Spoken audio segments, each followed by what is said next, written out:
Sixth class, I am back with your chapter number 6, landforms, major landforms of India. Okay, so we have studied all the chapter of approximately, but maximum हमारा chapter complete हो गया है. But now we have remained just one part, so I will complete it in this video. Okay, so pay attention on page number 15. Let's begin. Nature and humans. You will learn nature और humans के बारे में आप जानोगे.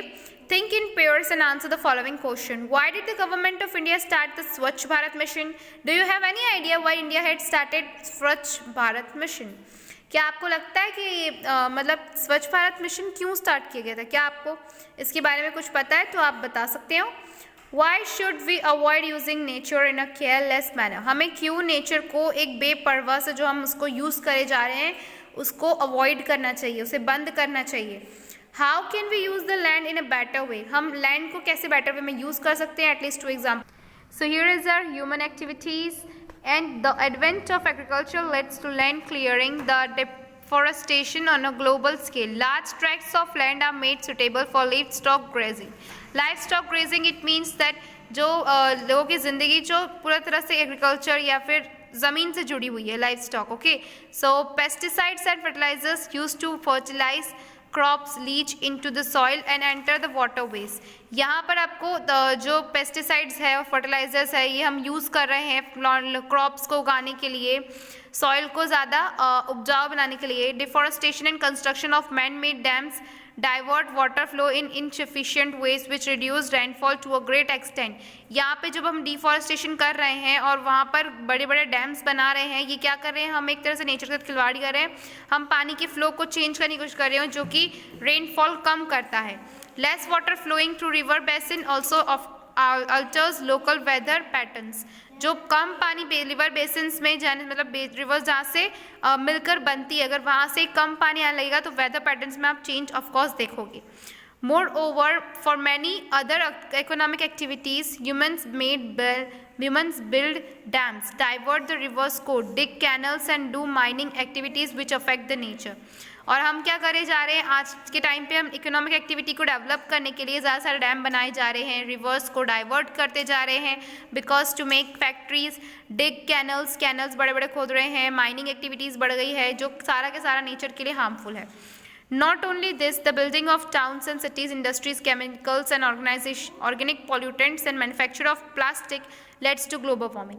और आज के time पे जो फैक्ट्रीज, केमिकल्स, ऑर्गेनिक पॉल्यूटेंट्स जो निकल रहे हैं, प्लास्टिक्स मैन्युफैक्चर हो रही है, ये सब मिलाकर ग्लोबल वार्मिंग को बढ़ा रही है. In turn this causes the sea level to rise. और इस कारण क्या हो रहा है, हमारा जो सी लेवल है वो दिन ब दिन बढ़ते जा रहा है, thereby devastating coastline and possibly changing the landscape forever. ये हो सकता है कि यहाँ पर इतना सब हम कर रहे हैं तो हो सकता है कि बहुत एक मेजर चेंज आ जाए जो हमेशा के लिए दुनिया में रह जाए. This erosion, deposition of pollutants, lesser rain, less rise of sea level, increasing temperature, or the earth's surface has also distributed the chemical and biological process under the earth's surface.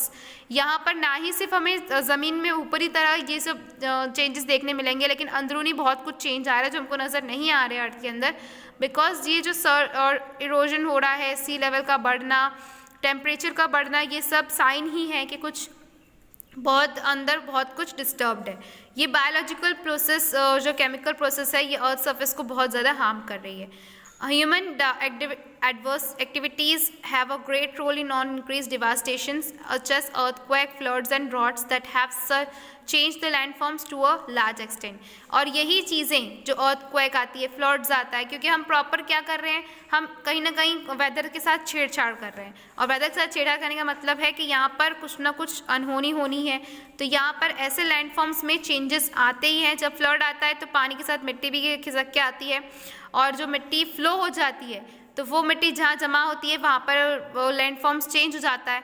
तो ये लैंडफॉर्म्स के लिए एक major change बन जाता है. हमारे जो अभी चैप्टर का मेन जो हमारा टॉपिक था लैंडफॉर्म्स, सो इसमें ये बहुत ज़्यादा एडवर्सली इफेक्ट करता है कि नेचर बहुत ज़रूरी है हमारे लिए, हमें उसको हमेशा सेफ रखना चाहिए, हमें उसको वेस्ट नहीं करना चाहिए किसी भी नेचुरल रिसोर्सेज का. ओके, सो लेट्स ट्राई 5 में. यहाँ पर आपको 2 क्वेश्चन आंसर्स है. How can the lifestyle of human affect the landforms. कैसे हमारी लाइफस्टाइल, हमारी लाइफ लैंडफॉर्म्स को इतनी गलत तरीके से इफेक्ट कर रही है. तो ये आपको पूरा जो मैंने समझाया ये हमारी एक्टिविटीज़ ही थी जिसके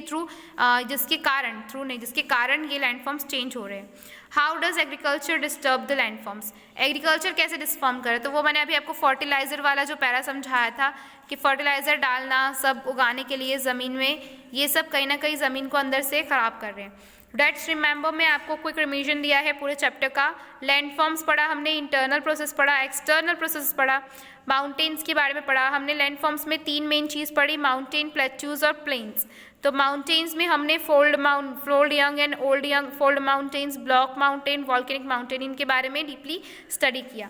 फिर प्लेट्यूज के बारे में मैंने आपको बताया कि एक फ्लैट जो टेबल टॉप जैसी एक सरफेस होती है उसे कहते हैं प्लेट्यूज। के लावा इसके टाइप्स हमने 4 पढ़े, इंटरमोटेंट, पेडमोंट, कॉन्टिनेंटल लावा। ये सब क्या है, ओरिजिन है, प्लेट्यू कैसे बनते हैं उसके, कैसे फॉर्म्ड होते हैं।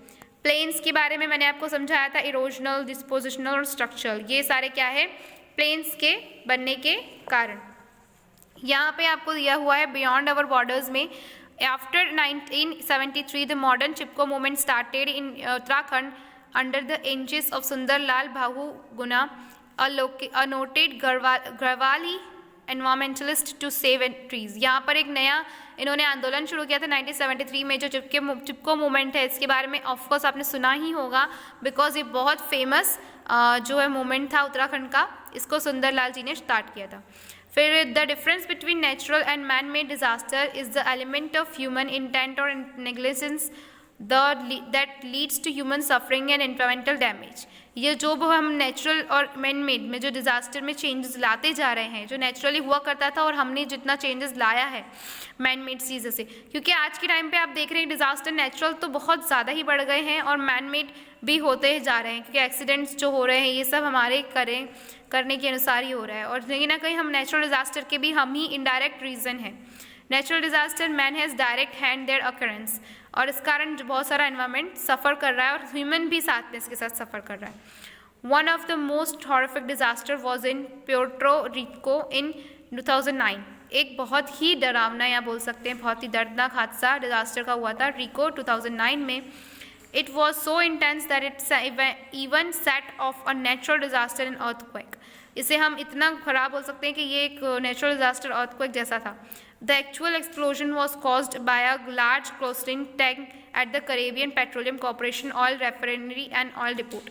एक जो बहुत बड़ा टैंक था वो करेबियन सी में पलट गया था, जो ऑयल रिफाइनरी ले जा रहा था, क्योंकि आपको पता है शिप्स के थ्रू ही बोट क्या बोलते हैं, एक ट्रेडर्स दूसरे का ट्रेडर्स में ऑयल को भेजा जाता है। ऑयल को पूरे टैंक्स भर दिए जाते हैं, जो मतलब जैसे किसी को पेट्रोल की ज़रूरत है तो पेट्रोल टैंक्स हम इंडिया ऑर्डर कर रहा है तो यूके से आ रहा है, यूएसए से आ रहा है, तो वैसे। और आता किसके थ्रू है, अगर एरोप्लेन से तो हम इतना सारा सामान भेज नहीं सकते, हेलीकॉप्टर्स भी नहीं होते इतने सारा सामान पोर्ट करने के लिए, तो हम इसको सी लेवल के थ्रू भेजते हैं।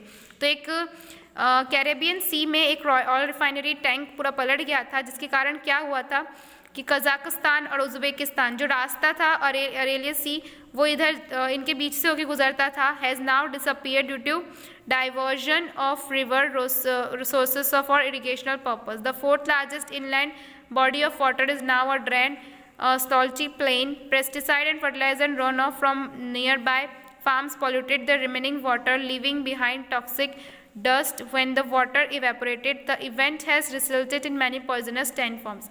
ये इतनी पूरी तरह से एडवर्सली अफेक्ट हुआ उस जगह को जो आसपास थी, जैसे कि उज़्बेकिस्तान और कजाकिस्तान।